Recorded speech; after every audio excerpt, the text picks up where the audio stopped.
repeat the nonconformist oath. I promise to be different. I promise to be unique. I promise not to repeat things other people say.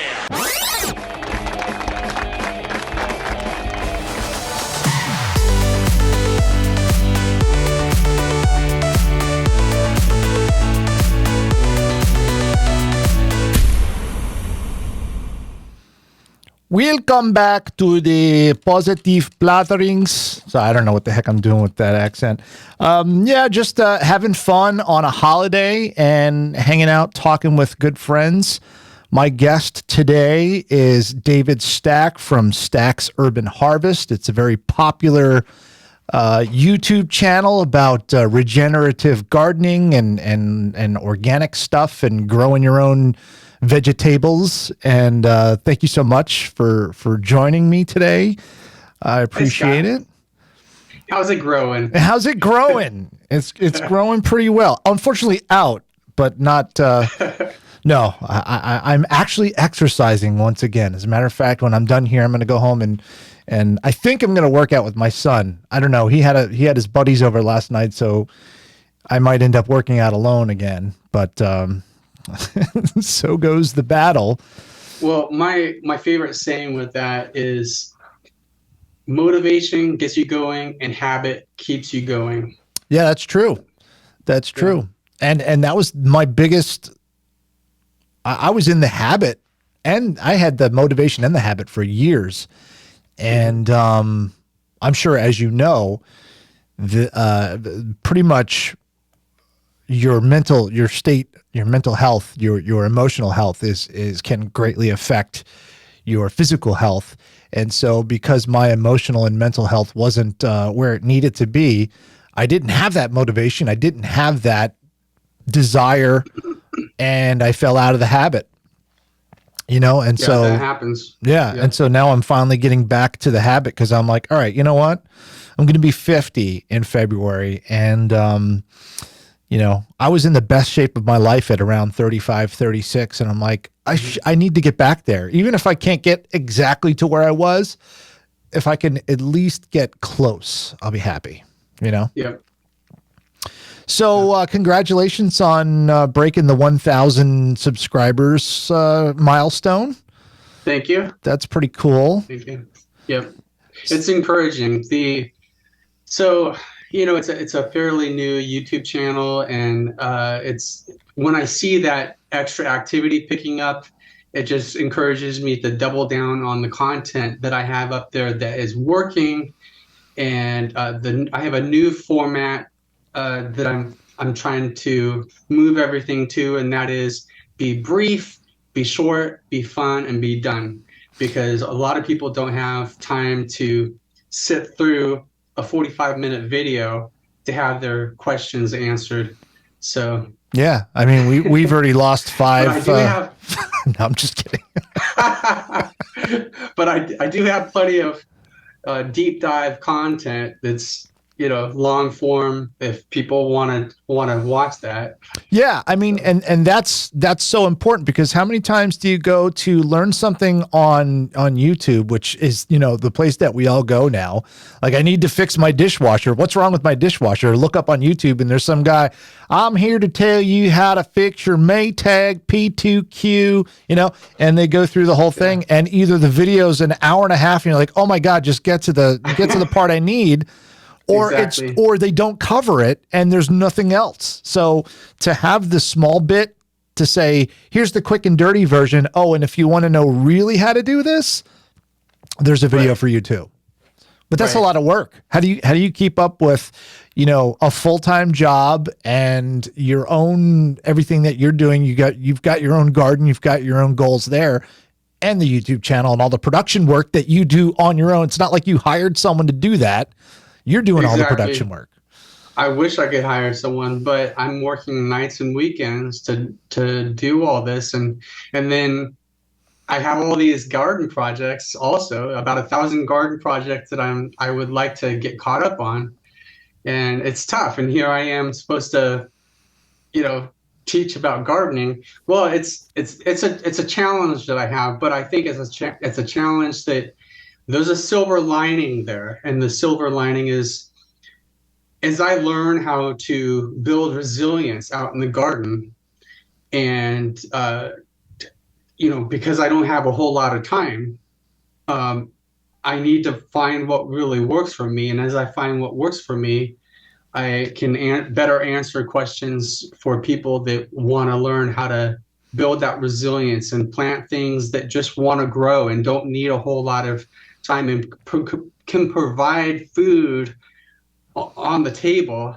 and to supplement that grocery bill, which has been crazy lately and could be a lot worse with some of the worldwide events that could cause food shortages. And so this is becoming quite a passion for me to help people grow their own food, to number one, inspire them, see what's possible. A lot of people, one of the easiest things to grow are fruit trees. Once you get them established, they provide food for you, and they take very little care.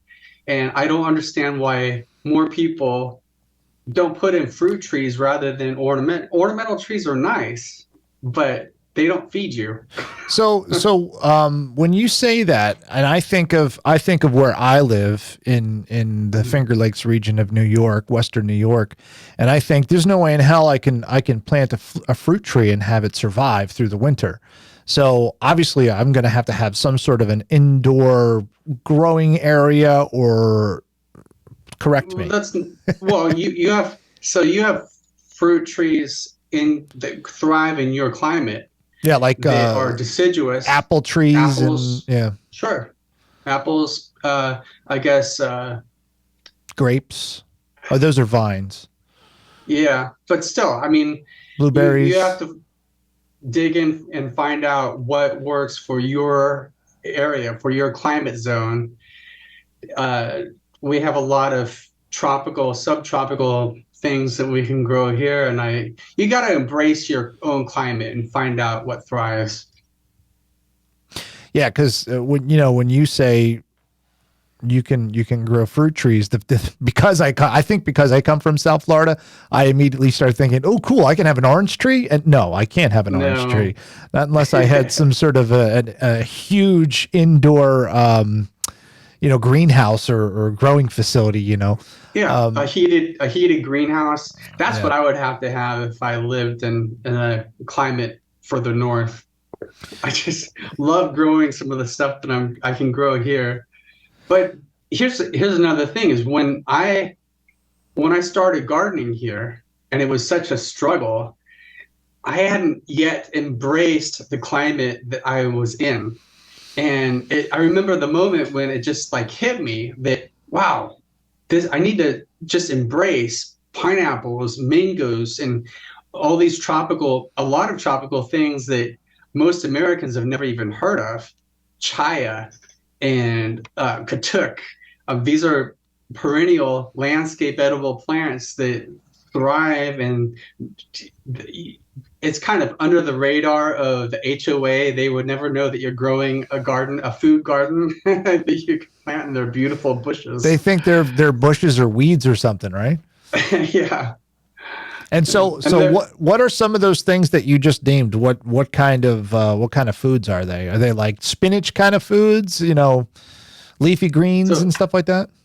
Chaya is called the spinach tree, and it goes back to the Mayan culture. So it has quite a history, and I've got a huge Chaya bush out here. There are different varieties of it, and there's one with a more decorative leaf with the flower that it attracts butterflies.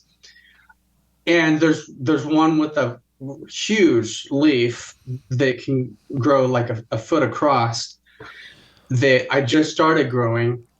And so we can't really grow spinach very well. In the cool season, we can grow it. I haven't had any luck growing the spinach that most Americans know of when you think of spinach. there are a lot of things that we can grow here, like longevity spinach, spinach with the name of the plant, but not really, it's not really related to spinach. But this spinach tree, it thrives in our summer heat, and it kind of dies back during the cooler months. But it scares a lot of people because it has to be cooked for at least 15 minutes before it's edible. And you drain off the boiled water after the cooking. Then I like to mix it in with garlic in the frying pan, garlic and onion and olive oil. And it's more nutritious than spinach. But you just have to cook out the cyanide first. Right. Right. I love that. Just cook the poisons out. Once the poison's out, okay. But how much cyanide is in it? So if you were to eat it and it wasn't thoroughly cooked, would you just get sick or? So if I ate one leaf raw, I would be fine. It's a small amount of cyanide, but in a large amount, it could be harmful. A lot of people don't realize cyanide is in a lot of things that we grow, like yucca. Yucca has to be cooked before it's edible. The yucca leaves are edible as like a spinach, but it has to be cooked. Apple seeds. Yep. It has a small amount of cyanide in it. Yep. So it's no big deal. It's like I said, once it's cooked, it's more nutritious than spinach, and I think it's more delicious if it's seasoned the right way. So I have the benefit of knowing a bit of your backstory, and I know that you grew up sort of gardening in California, right from San Diego. Yep. And then you fell out of it for a long time, and you were busy with your career, doing video production and things like that, which is where we met back in the day in Miami.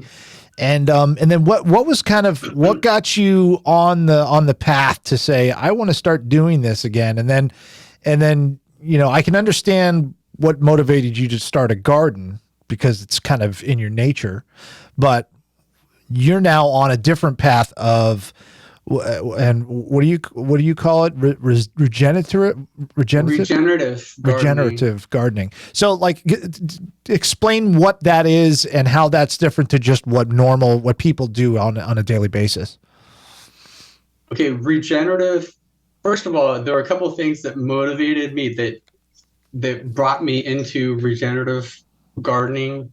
And that is I have followed Dr. Elaine Ingham, a soil biologist, for many years. And it was a natural progression for her to join up with this regenerative movement. And so that was kind of the initial introduction for me. And then I finally got around to watching this Netflix documentary that I kept hearing about called Kiss the Ground. And it's an incredible, very powerful film narrated by Woody Harrelson. And it's got some other star power in there that you'll be surprised to hear about. So it talks about the different principles of regenerative agriculture and how we've got to move away from conventional agriculture, because it's not only the gas emissions that are causing climate change, it's also this agricultural system that we're in, tilling the ground. And no-till is one of the principles of regenerative agriculture, and also keeping the soil covered. There's so much power in these principles that there are people that are turning lands that were maybe at one point of tropical paradise, but they've turned into deserts. And what they're doing is applying these principles and turning these desert lands into full of life, plant life, of trees and plants, and then the wildlife is coming back to these places. And it's also got the power to reverse climate change. And you'll see in this film how this is possible. And I believe that if we did everything to, if everyone got an electric car tomorrow and we stopped all gas emissions, I don't think it's quite enough to, of course, we have politics that's getting in the way of doing what we need to do. Well, I don't think it's going to be quite enough to do what we need to do to reverse climate change. This has the power to do it, and we can do it in our backyard gardens. And that's the secondary mission of Stack's Urban Harvest YouTube channel, the primary being to inspire and educate people on how to grow their own food. So you say Urban Harvest, so are your principles are good enough or will work for anyone, even if they don't have a large growing area or even a big yard where they could have raised beds and just a few raised beds to grow some select crops, and Right. then that would work. You've seen our place. We live on less than a quarter of an acre, so we don't have a whole lot of space.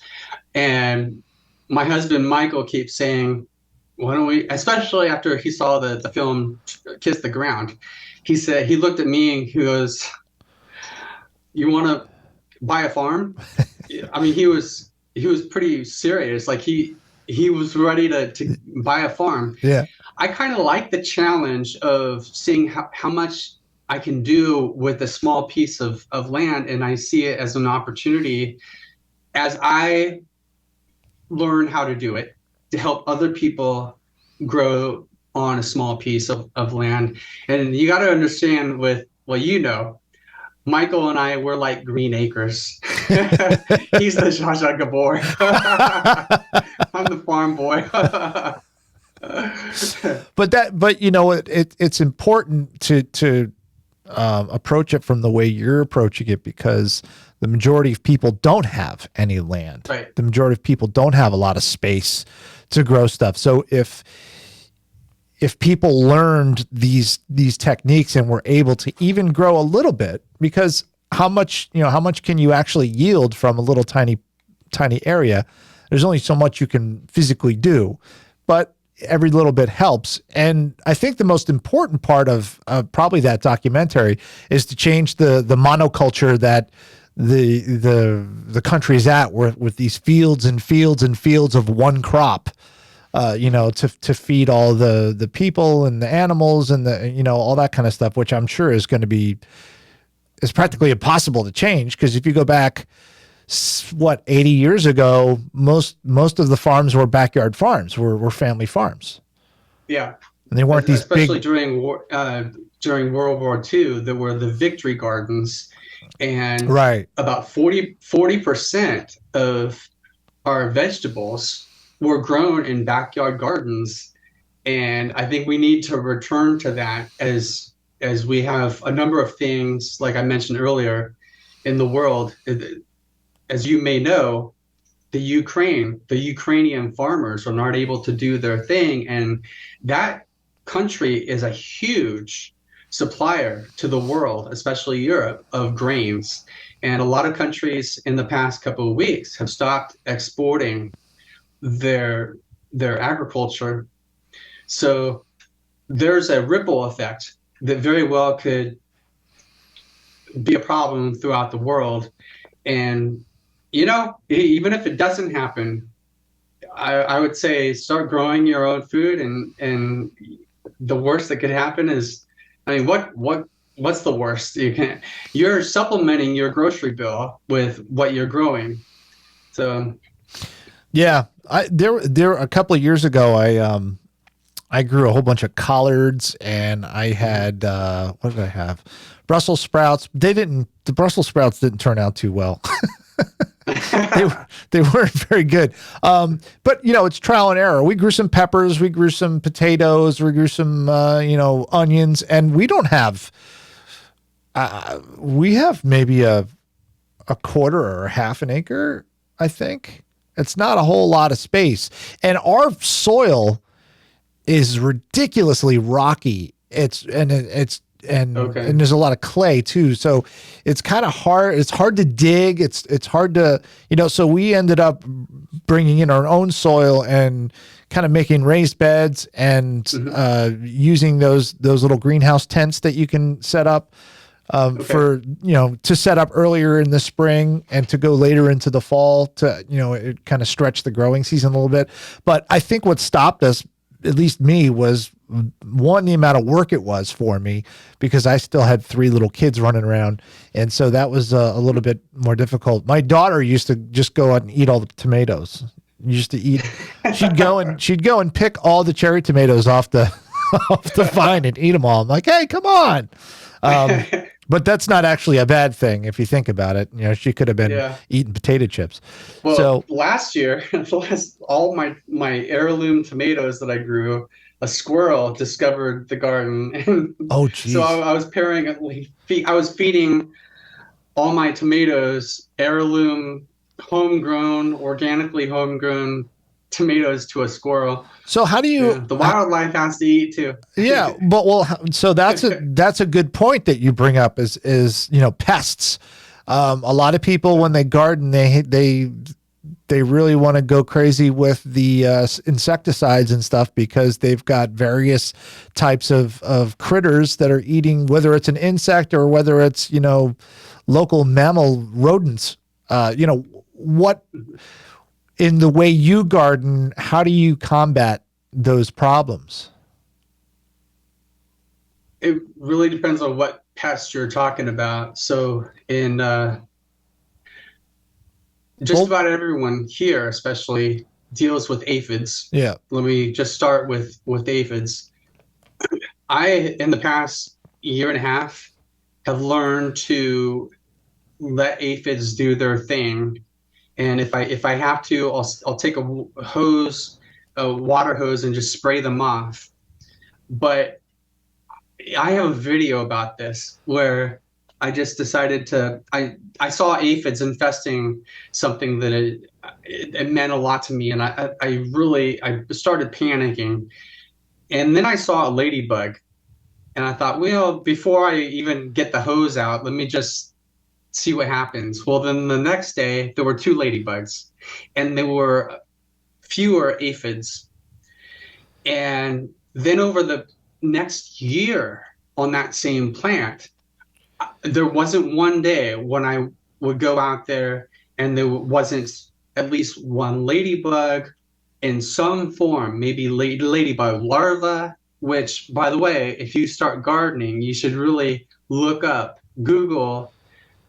image Google what a ladybug larva looks like, because it doesn't look anything like it, and it looks a little scary, actually.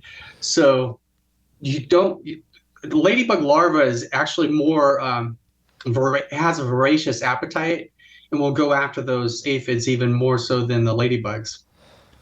The problem with buying ladybugs, and I've done this before, is if you follow the book on what you're supposed to do it once the sun is setting, so it's getting cooler, and mist the plants before you, and then release the ladybugs.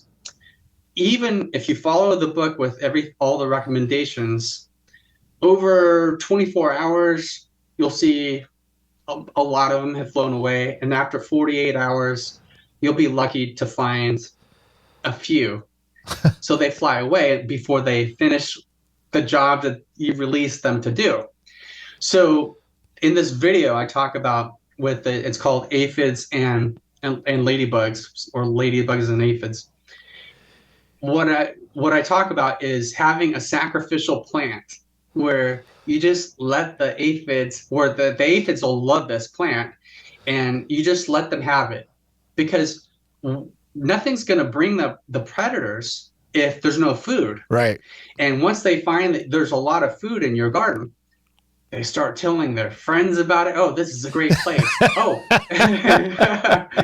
They get Not on only that. aphid book.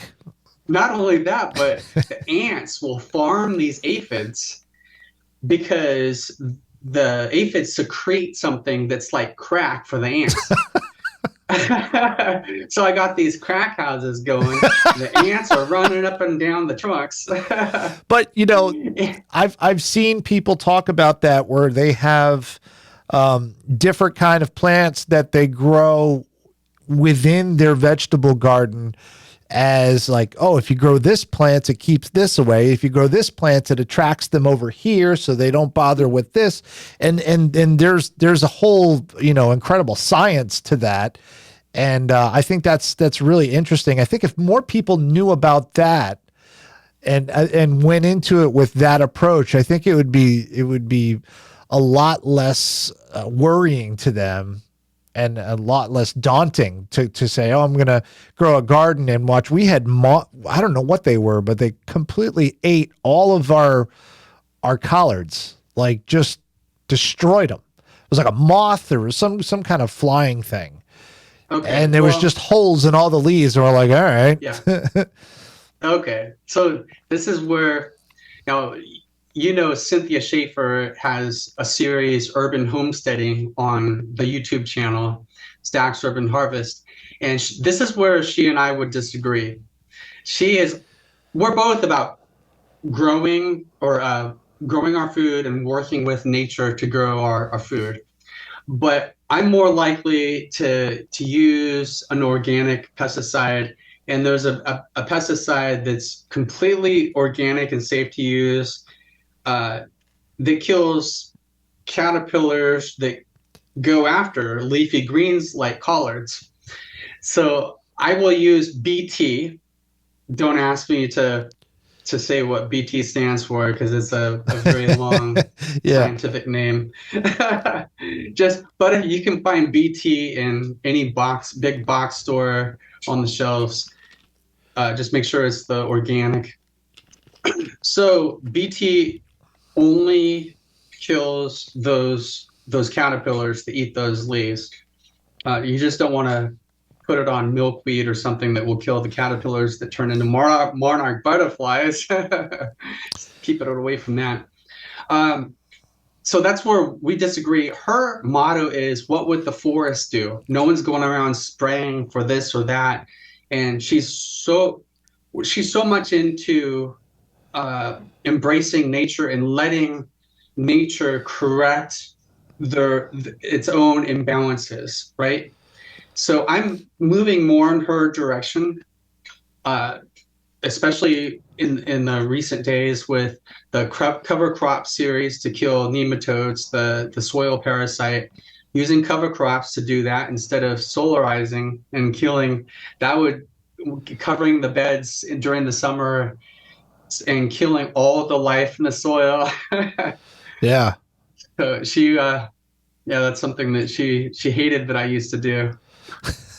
Well, I mean, that's kind of like the point, right? That's the point of your YouTube channel and Cynthia's YouTube channel and what you guys are doing, because you each approach it from one way and then you learn from each other, and maybe you change a little bit about what you do. She changes a little bit about what she does. You share information and it becomes a community, and that community now, is all over. There's a lot of, you mentioned it one time when we spoke about the garden clubs and the different types of clubs and online message boards and things like that are in everybody's area. There's always a garden club that you can reach out to and you can talk to and say, this is what I want to do. And most people are pretty helpful and eager to say, oh yeah, let's get you started and give you the information. And there's social media networks there's got to be in every community. Yeah. So, on Facebook, look up, maybe regenerative gardening it's not quite as well known. I did find a regenerative gardening site, but it's not specific to local. So look for editable and sustainable gardening. We have our South Florida edible and sustainable gardening, which I'm an admin for that, and Cynthia Schaefer started that page. Before the pandemic, we had about 3,000 members, and now we have 26,000 members, over 26,000. And that's the effect that the pandemic had on people wanting to start growing their own food. And that was a catalyst in getting me to start this YouTube channel, because I knew that, gosh, if I had trouble learning how to garden in South Florida, I can't imagine all these people that are just starting to garden for the first time in their lives trying to grow food here. So the main mission, besides to inspire, it's also to shorten that learning curve for those newbies. And one thing I've noticed is all these new gardeners are asking the same simple questions about Epsom salts, using the, hey, I've heard that this is good. Maybe I should use Epsom salts? Or, oh my gosh, there are mushrooms popping up in my garden. What am I doing wrong? Well, there's not anything wrong with it. It's showing that there's life in that soil, and it's actually a sign of good things happening in that soil.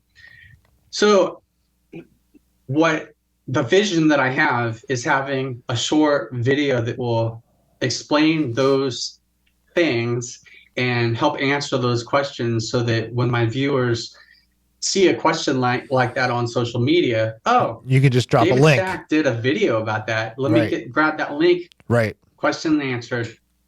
And so as with many things, or with most things, if you want to get into a new hobby, a lot of people recommend you start small and start easy. What is your recommendation for, let's say, for someone who lives in my area, in the Rochester, New York area, Western New York area? What would you suggest someone does to start growing, a backyard garden? Look into the fruit trees that grow in your area, that thrive in your climate. That's the easiest thing. And then start looking into what plants thrive in your area. Yeah, Cynthia, she brags about being the lazy gardener. And, think about it though. Guilty. And for me, and you and I, who maybe don't have a whole lot of time to spend out in the garden, grow things that want to grow there and thrive and don't take a whole lot of care. So the collard greens, they will thrive. But now that you know about the BT spray, it comes in a concentrate. You mix it up and then spray it out. Now that you know that, it should be much easier to grow that. It's funny. We actually had collard greens that survived, that were in the garden, that were just with the flowers, that came back year after year until my wife finally killed it. I'm like, what'd you do? She's like, that was a weed. I'm like, no, that was what was left of our collards. I used to go and pick the leaves off every once in a while and throw it in my salad. Sorry, I interrupted you. That's all right. So we're coming up on time. How can people find you? So Stacks Urban Harvest on YouTube, and I'm also on Facebook as well as Instagram. Stacks.urban.harvest on Instagram. But the main thing is YouTube. Check it out. Watch the videos. And start a garden. How's it growing? I love that. And what else do you say when you close? You say something else. Let's grow. Oh, I changed up a little bit. live regeneratively, and let's grow together. And let's grow together. It's a good message, even if you're not gardening. Yeah. So I've checked out some of the videos, and so the one thing that I want to say about many of the YouTube videos that you see are just somebody with their phone, and they're kind of annoying, and they sound like crap, and they look like crap, but that's not what you get with Stacks Urban Harvest, because David Stack happens to be a very talented video production guy, and that's how we met. So not only are you getting top-notch gardening tips, but you're getting it in a way that's really professionally done, which makes it easier to watch and listen to, and that much more enjoyable and easier to share. Because you're going to want to share this, because you're not going to say, oh, I'm going to share this. You know how you do that. Share this, but skip the first 45 minutes where he's talking about his cat, and then you could watch the part where he fixes this thing. So so I hope everybody does go. I'm going to put links in the show notes for his YouTube channel. And please, if you have any questions, reach out to David, because he is a wealth of knowledge. And I appreciate you coming on, because, and I didn't really get into this too much, but I think people can figure that out by watching this and listening to this, is that you're a very positive guy. You're very like, things don't get you down, or at least we can't tell that things get you down. You know, outwardly you seem like you're always like, oh, well, let's fix it, or that happens, move on. And that's one of the things that I've always really liked about you over the years, being your friend, is that you've always been like, well, I could talk to David, and I'm going to end up feeling better after I talk to him. So that's probably one of my favorite aspects of your character. Thank you, Scott. You're welcome. That's it for today for the Positive Blatherings podcast. I do ask that you go to whatever platform you're listening to this podcast on. Please rate and review, and reach out to me on Facebook. I'm also on Twitter, but I don't really tweet that much. Blatherfits. Why am I on Twitter? I have no idea. Anyway, and you can reach outward. All that stuff at rockvox.com. Thanks so much.